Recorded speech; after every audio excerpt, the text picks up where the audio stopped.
Good morning students. Welcome in the next lecture of Pharmaceutical Chemistry 1. We are going to start our next topic, that is topical agents. Topical means external, for external application. So what is the definition of topical agents? Topical agents are the substances which are applied on the body surface, including application within body cavities that are open to outside. तो ये है definition किसकी, topical agents की, कि वो agents है जिनको आप एक्सटर्नल सरफेस के ऊपर अप्लाई करते हो। अब एक्सटर्नल सरफेस कुछ भी हो सकती है, आपकी स्किन हो सकती है, म्यूकस मेम्ब्रेन हो सकती है, और इसके अलावा आपकी बॉडी की कैविटीज हो सकती है। कौन सी कैविटीज? जो ओपन है, एटमॉस्फेयर को ओपन है, आपकी माउथ की कैविटी है, आपकी नोज की कैविटी है, ये सारी जो कैविटीज हैं, इन कैविटीज में आप ये जो एजेंट्स हैं इनको आप अप्लाई कर सकते हो। वेजाइना की कैविटी है, जब आप एनाटॉमी पढ़ोगे, रिप्रोडक्टिव सिस्टम पढ़ोगे, तो आपको उस कैविटी के बारे में डिटेल में पढ़ाया जाएगा। ठीक है, तो ये एजेंट्स वो होते हैं जिनको आपने ओरली पेशेंट को नहीं देना, खाने को नहीं देना, ना इन एजेंट्स का इंजेक्शन लगना है, ये सिर्फ एक्सटर्नली आपने अप्लाई करने हैं। जब ये एक्सटर्नली अप्लाई किए जाते हैं तो ये जो एजेंट्स होते हैं ये सिस्टमिक, जो आपके सिस्टमिक एजेंट्स होते हैं। सिस्टमिक एजेंट्स आप समझते हैं जो ब्लड सर्कुलेशन में जाते हैं। ठीक है, जैसे आपने ओरली किसी मेडिसिन को लिया, आपकी स्टमक में जाके एब्जॉर्ब हो गई, फाइनली वो ब्लड सर्कुलेशन में पहुंच गई, तो उनसे ये एजेंट अपोजिट होते हैं, क्योंकि ये एजेंट डायरेक्टली ब्लड स्ट्रीम में नहीं जा रहे हैं। ये एजेंट आप कैसे अप्लाई करते हो? जहां पे भी आपकी प्रॉब्लम है, मान लो स्किन के ऊपर कोई प्रॉब्लम है, ठीक है, कोई इन्फेक्शन हो गई है, तो यहाँ पे इन्फेक्शन हुई है, आप सिर्फ उतनी जगह पे अप्लाई कर रहे हो। फॉर लोकल एप्लीकेशन, दो तरह की एप्लीकेशन होती है, एक होती है systemic application and second is local application. Local application means एक लिमिटेड जगह के ऊपर, ठीक है, लोकली आपने उतनी जगह के ऊपर ही अप्लाई करना है। और सिस्टमिक एप्लीकेशन में जहाँ पे आपने जो पेशेंट को मेडिसिन दी है वो ब्लड सर्कुलेशन में भी जाती है। अब ये जो एजेंट्स होते हैं टॉपिकल एजेंट्स आपके, ये नहीं है कि ये ब्लड सर्कुलेशन में नहीं जाते हैं, बिल्कुल नहीं जाते हैं। बहुत सारी मेडिसिन इनमें ऐसी भी होती हैं, जैसे नाइट्रोग्लिसरीन है, वो अगर आपने ऑइंटमेंट की फॉर्म में किसी पेशेंट को लगाई है, वो भी थोड़ी एब्जॉर्ब होकर ब्लड सर्कुलेशन में जाएगी, बट टोटली ये ब्लड सर्कुलेशन में नहीं जाते हैं। बहुत सारे एजेंट्स हैं जो सुपरफिशियली काम करते हैं, लोकली काम करते हैं। जैसे मैंने आपको एंटीसेप्टिक शुरू से बोलती आ रही हूँ term, which is used to prevent sepsis, which is used to prevent the growth of microorganism। किसी को कोई वुंड हुआ है, कोई जख्म हुआ है, कोई बर्न हुआ है, वहाँ पे आप जो एंटीसेप्टिक लगाते हो, उसका काम क्या होता है? वो उस जगह के ऊपर जो है माइक्रोब्स की ग्रोथ को नहीं होने देता। ठीक है, उस जगह के ऊपर माइक्रोब्स की ग्रोथ नहीं होगी तो उससे क्या होगा? इन्फेक्शन जो है वो रुक जाएगी, इन्फेक्शन आगे नहीं होगी। तो जो आपके टॉपिकल एजेंट्स हैं, ये इन एजेंट्स को आप टॉपिकली मतलब स्किन के ऊपर अप्लाई करते हो, किसी भी फॉर्म में अप्लाई कर सकते हो। मार्केट में इनके पाउडर्स आते हैं, डस्टिंग पाउडर्स आते हैं, इनकी ऑइंटमेंट्स आती हैं, इनके पेस्ट आते हैं, इनकी क्रीम्स आती हैं, मतलब अलग अलग फॉर्म में ये एजेंट्स हैं जो आप अप्लाई कर सकते हो। पैसरीज आती हैं जिनको आप कैविटीज के अंदर प्लेस कर सकते हो।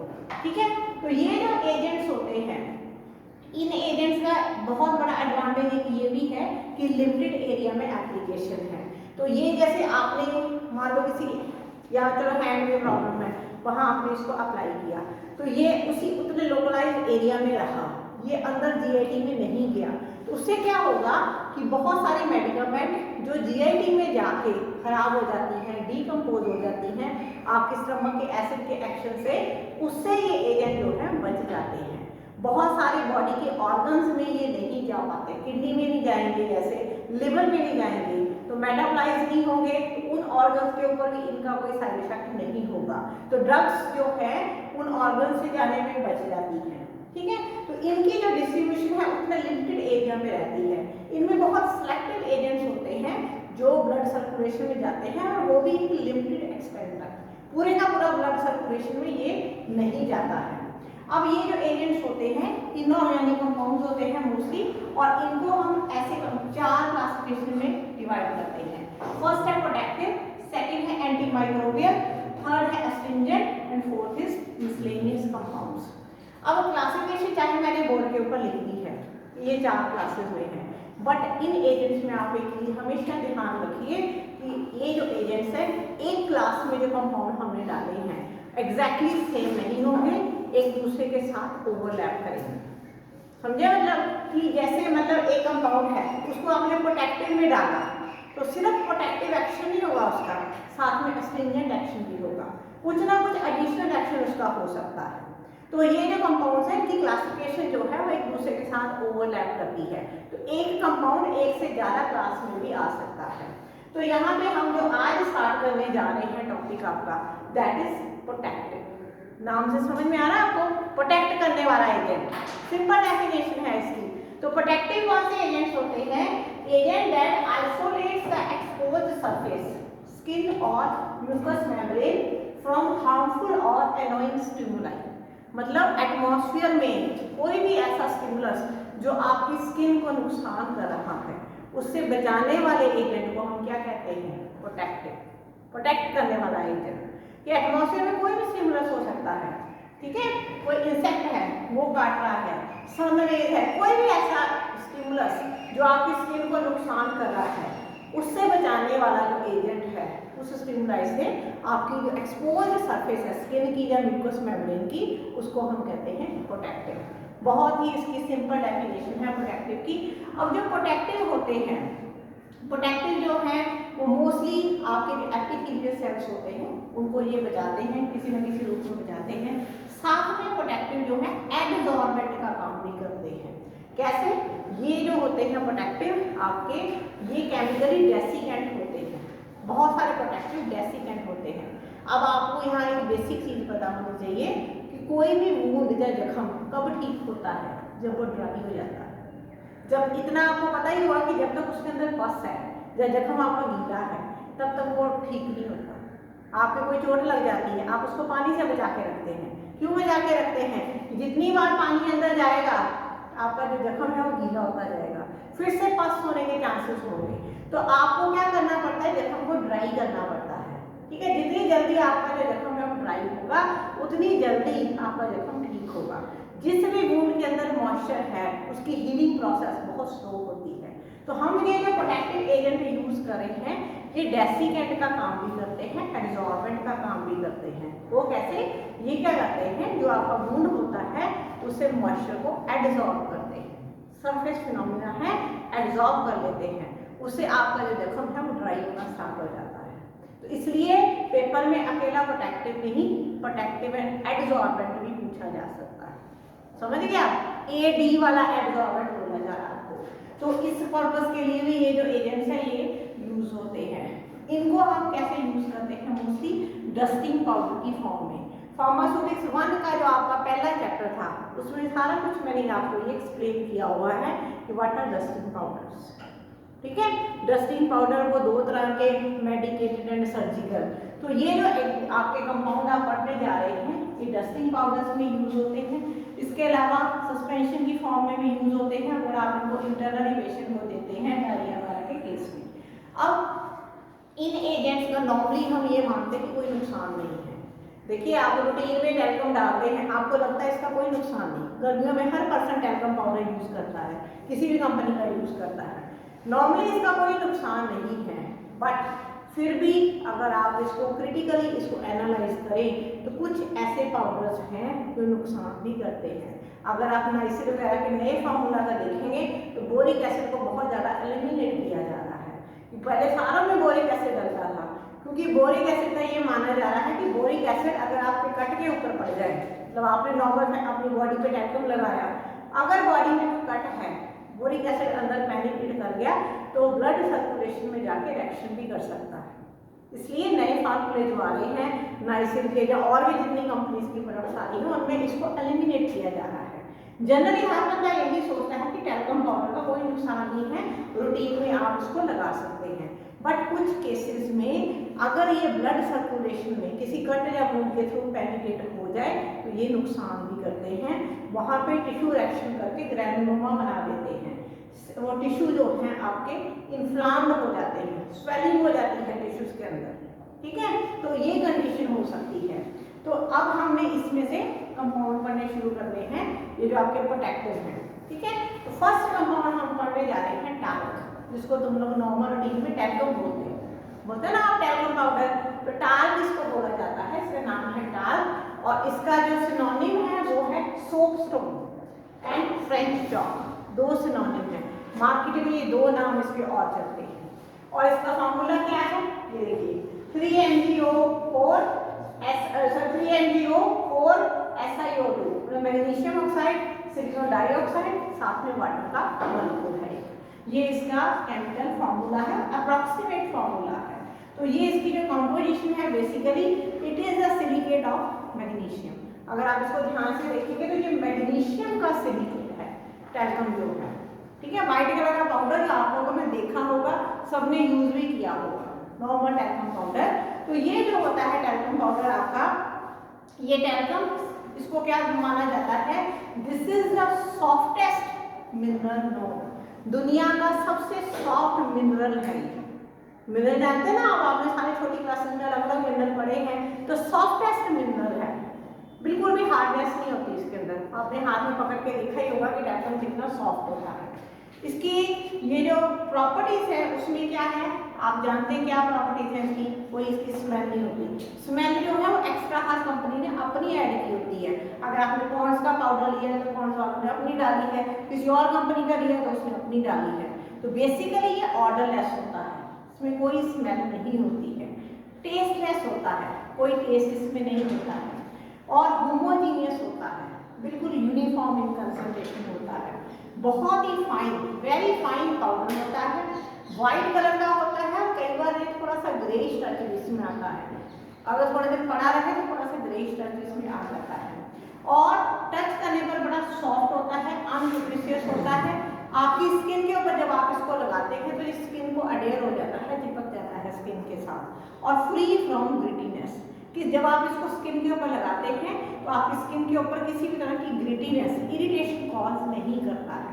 जो आप टैल्कम लगाते हैं आपको जो फीलिंग आती है वो आप सारी समझ सकते हैं कि किसी भी तरह की इरिटेशन ये कॉज नहीं करता है, और इसमें बहुत लो एब्जॉर्प्टिव प्रॉपर्टी होती है, और ये जो है हम इसको फिल्टरिंग एड के रूप में यूज करते हैं, ठीक है।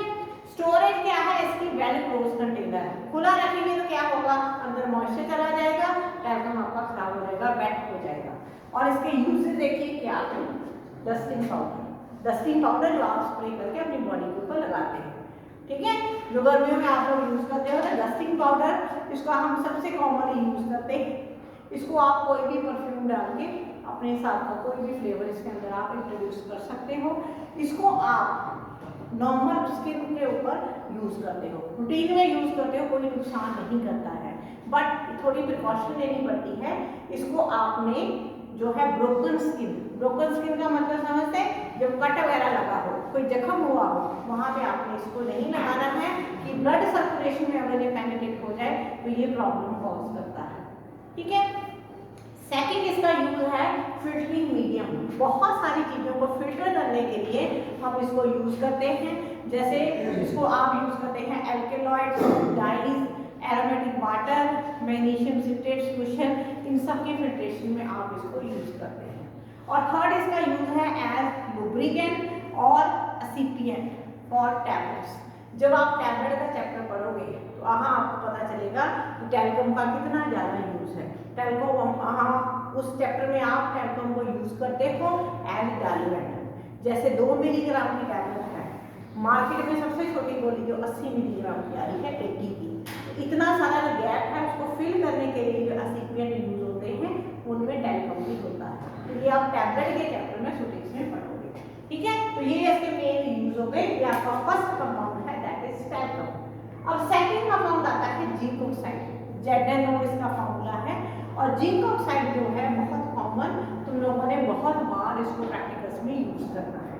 तो सबसे पहले जिंक ऑक्साइड कैसे बनता है, पहली प्रेपरेशन जो है बहुत आसान है, जिंक मेटल से बनता है, ठीक है।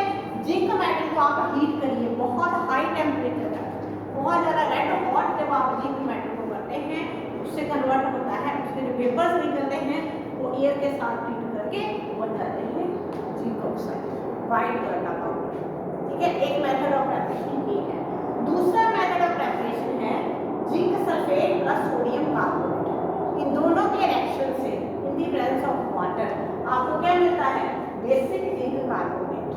और साथ में सोडियम सल्फेट और कार्बन डाइऑक्साइड गैस जो इवॉल्व होती है। अब ये जो बेसिक जिंक कार्बोनेट है, जब आप इसको हीट करते हैं आपको क्या मिलता है, जिंक ऑक्साइड, कार्बन डाइऑक्साइड और वाटर। ठीक है, तो ये जो रिएक्शंस है आपको मेथड ऑफ प्रिपरेशन में याद करने पड़ेंगे कि दो मेथड से बनता है, पहले जिंक मेटल से बनता है और दूसरा जिंक सल्फेट से बनता है। क्लियर? अब इसके बाद आती है इसकी प्रॉपर्टीज। जो जिंक ऑक्साइड है आप लोगों ने लैब में यूज करना है, आप इसको देखोगे ये भी बहुत ही फाइन ऑर्डरलेस, कोई स्मेल इसमें नहीं होती है, टेस्टलेस, कोई टेस्ट इसका नहीं होता है, मोस्टली व्हाइट कलर का पाउडर होता है, कई बार थोड़ा बहुत जेलिश टच इसमें आता है। इसके अलावा ये जो पाउडर होता है आपका, ये भी फ्री फ्रॉम ग्रिटी पार्टिकल्स, ऐसा कोई पार्टिकल इसके अंदर नहीं होता जो आपकी स्किन के ऊपर इरिटेशन कॉज करे। और वाटर में भी इनसॉल्युबल होता है, अल्कोहल में भी ये जो कंपाउंड है ये इनसॉल्युबल होता है। इसके अलावा ये जो कंपाउंड है आपका, केमिकल इसके जो रिएक्शंस हैं वो किसके साथ है, वो डाइल्यूट एसिड्स के साथ है। तो ये हमने रिएक्शन लिखा है जिंक ऑक्साइड प्लस 2HCl, क्या बन रहा है, जिंक क्लोराइड प्लस 1। ठीक है, ये केमिकल प्रॉपर्टीज में आपने इसका ये जो रिएक्शन है इसको आपने शो करना है। अब ये जो कंपाउंड है जिंक ऑक्साइड, आप इसको पढ़ रहे हैं किसके अंदर, प्रोटेक्टिव में, पर इसके मैंने यूज क्या लिखे हैं, माइल्ड एंटीसेप्टिक एंड एस्ट्रिंजेंट। जो आपकी प्रेपरेशंस प्रोटेक्टिव की फॉर्म में आ रही हैं उनमें जिंक ऑक्साइड डाला जा रहा है। जिंक ऑक्साइड का वहां पे रोल क्या है, ये एज एस्ट्रिंजेंट एक्ट कर रहा है। ठीक है, वुंड वगैरह के ऊपर, जख्मों वगैरह के ऊपर ब्लीडिंग को रोकने का काम कर रहा है। जो आप कैलामाइन लोशन वगैरह लगाते हैं उसके अंदर भी सेकंड मेन कंपोनेंट जो है वो जिंक ऑक्साइड है। आप लोगों ने फर्स्ट ईयर में भी जो एक प्रेपरेशन बनानी है कैलामाइन लोशन, जो बड़ी कॉमन है मार्केट में, लैक्मे की भी आती है लैक्टो कैलामाइन करके, बड़ी कॉमन प्रेपरेशन है, आप लोगों ने यहाँ लैब में बनानी है, तो उसके अंदर जिंक ऑक्साइड एक मेन कंपोनेंट होगा। ठीक है, तो कैलामाइन और साथ में जिंक ऑक्साइड। इसके अलावा जिंक ऑक्साइड जो है लोशन के अलावा पेस्ट की फॉर्म में भी आता है, ऑइंटमेंट की फॉर्म में भी आता है। जिंक ऑक्साइड की ऑइंटमेंट, जिंक ऑक्साइड का पेस्ट और इसके कॉम्बिनेशन के भी पेस्ट जो है मार्केट में आते हैं। इसके अलावा जो एडेसिव टेप्स बनती हैं, जानते हैं ना स्टिक करने वाली जैसे एडेसिव टेप्स बनती हैं, उन टेप्स के अंदर भी जिंक ऑक्साइड जो है फार्मास्यूटिकल इंडस्ट्री में यूज होता है। ठीक है, तो ये दो कंपाउंड आज आपने किए हैं। टॉपिकल एजेंट की जो क्लासिफिकेशन है आपकी प्रोटेक्टिव, उसके अंदर जस्ट अभी दो कंपाउंड आपने किए हैं, टैल्कम और जिंक ऑक्साइड। Thank you.